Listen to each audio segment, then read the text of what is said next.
Hujambo na karibu mtazamaji wa The World News. Katika kipindi hiki cha ulimwengu wa siasa tunakujuza mambo mengi yanayojiri duniani, lakini wakati huu tunautazama Umoja wa Ulaya ambao umekosoa mpango wa Rais wa Marekani Donald Trump kutoza ushuru kwa nchi 8 kutokana na mpango wa Greenland, akisema kwamba hii itakuwa ni tuzo kwa Urusi na China.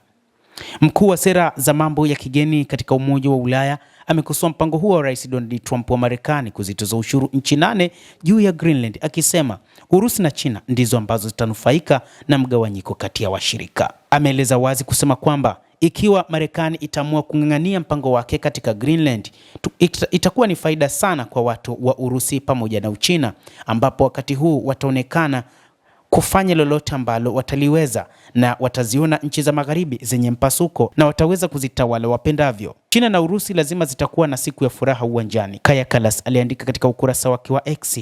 Amebainisha kuwa ikiwa usalama wa Greenland uko hatarini, washirika wanaweza kushughulikia hilo ndani ya NATO, akisema ushuru unahatarisha kufanya Ulaya na Marekani kuwa masikini zaidi na kudhoofisha ustawi wetu wa pamoja.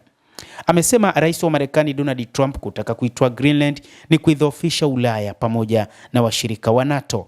Amesema kwamba hili litaifanya Urusi kuwa na nguvu kubwa katika ulimwengu baada ya kuona kwamba kumbe mataifa ya Ulaya si chochote si lolote baada ya Marekani, nchi moja ambayo ina nguvu katika NATO, kuamua kufanya ilivyotaka kwa kuiteka Greenland. Hatuwezi pia kuruhusu mzozo wetu uvurugike kutoka kwa kazi yetu kuu ya kusaidia kumaliza vita vya Urusi dhidi ya Ukraine, aliongeza Kallas.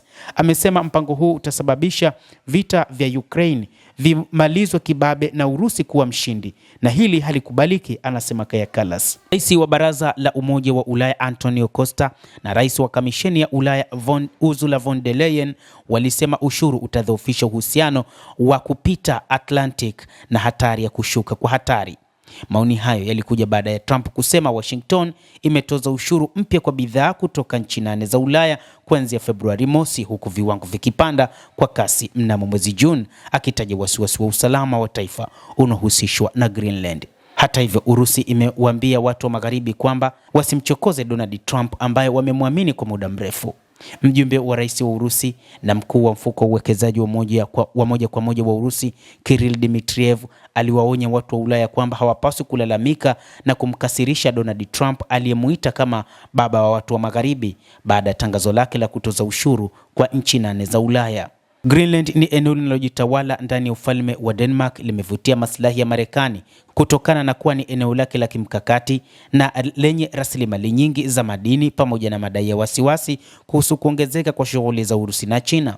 Trump amesema mara kwa mara kwamba Marekani lazima ichukue Greenland kwa usalama wa taifa na kuzuia Urusi au China kupata udhibiti wa eneo hilo.